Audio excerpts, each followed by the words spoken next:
What's really important is that an artist, in particular, it could be a musician, understands that there's specific times during the year when you want to create material to release. Springtime, for example, is really a good optimum time for a musician to release a new EP, release album, release whatever material content they have. Why? Because people pay attention to the tour schedule in the summertime. Springtime, you always want to release your new material so that you're getting ready for the tour season in the summer. And once you release that material, you want to make sure that that your tour schedule is not so far out that you're not taking advantage of that. All right, so you release the song, the EP, or the album, and then you already have that tour planned. And so people will look at that material ahead of time, and then, or they'll hear about it. And that's the basis of all your sales and merchandise on the tour, is the release of the new material, the new EP or the new album. And all of your merchandise should reflect that same way of thinking. So you have new t-shirts, a new merchandise that's available for purchase based on the new material that you're releasing. So that takes a little bit of coordination and thought, before you actually go out on tour. Actually months, 4 months, I would say, 4 months you have to have lead time in order to have this all done. So that when you go out on tour, you've got the new material, at least 2 t-shirts for the music that you're releasing, at least 2 t-shirts, and people can buy that when they go to the concert. To me, that's what's important. By the way, it's not just in music, but also in the visual arts and the performing arts. It's the same way. You have to plan ahead so that you know, like in springtime, I always, in my visual arts business, I have new material that comes out in the springtime, and I know that if I release it in the spring and my gallery, all my gallery exhibitions, then people will know that that material has been released. So they can see it. I send out cards. I send out 4x6 postcards with the new material that I've been producing, and people can take advantage of that when they go to all these different galleries where they'll see my work. So there's a consistency in this. I was talking about music, the visual arts, the performing arts in the same way. Spring schedule is really big, and you want to be able to take advantage of that. So right now we're encountering a very difficult economic period globally, and everybody's feeling the pain. Everybody's been feeling the pinch because we don't have enough jobs. There's not enough wealth for people who are consumers of art, and we have to recognize that there's an economic reality to this situation. It's not going to last forever, but we have to weather the storm. And right now, everything that's going on in the global economy is dictated by events in Europe, particularly in the Eurozone.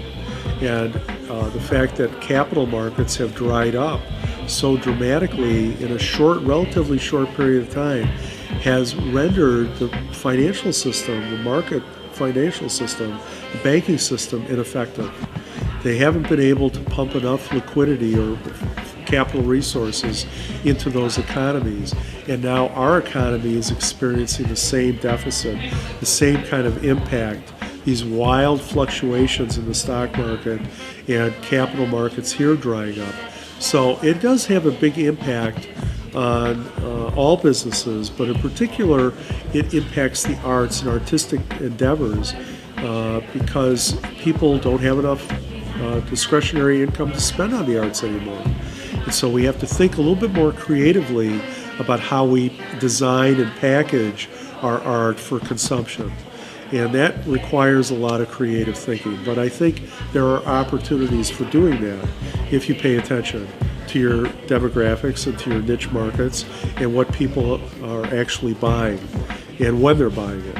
So I think that's important. So one of the strategies, one of the creative tactics that's been employed by many artists and musicians in particular is this idea of giving away your content. Giving it away for free, or giving your content away at a reduced cost. And my take on that is that it's very acceptable and in fact desirable to do that. I think your main source of art you want to give away. You want people to be exposed to your art. You want them to experience your art, and you want them to do that free. And it's up to us as artists to figure out alternative revenue streams for our art. If you're a musician, for example, give away your EP, give away the songs, give away the downloads. You're going to make up the revenue on the sale of merchandise or on the sale of pay-per-view viewing if you want to go that route. So there are other ways that you can make money, but it can't be any longer on the sale of your primary artistic product. You have to be thinking creatively all the time about alternative sources of revenue that are connected to your artistic product, but are tangential to it, that are just off to the side. So the T-shirts, the merchandise, whatever that happens to be for your main product, your core product, is where you're going to be making the money. And I think that's as it should be. Give away your primary source, but make the money on the back end. Marketing plans are very effective, primarily because it keeps us as artists on task. We have it written down. When you have material written down, you commit it to your thinking, and then it becomes real. It's not an absolute, all right? I've seen many examples of people that have conducted their businesses fine initially without a marketing plan. I don't advise it. I think you should always have a written record of what it is that you want to do, how you propose to conduct yourself, and what kind of pricing model you want to have connected to that. So pricing is always one of those real touchy areas, and you have to figure it out for yourself. I own a visual arts business. My pricing model is based on the number of hours worked per piece. So it's all piecemeal based on the number of hours, and I calculate that in real time. I always have a watch. I'm always measuring that. So that's like the opportunity cost. That is the opportunity cost, because my time has value. And if I'm producing one piece or two pieces at the same time, then I can't be doing other things. I can't be producing something else. So the opportunity cost is that the cost of that which I haven't produced. And I have to be able to measure that.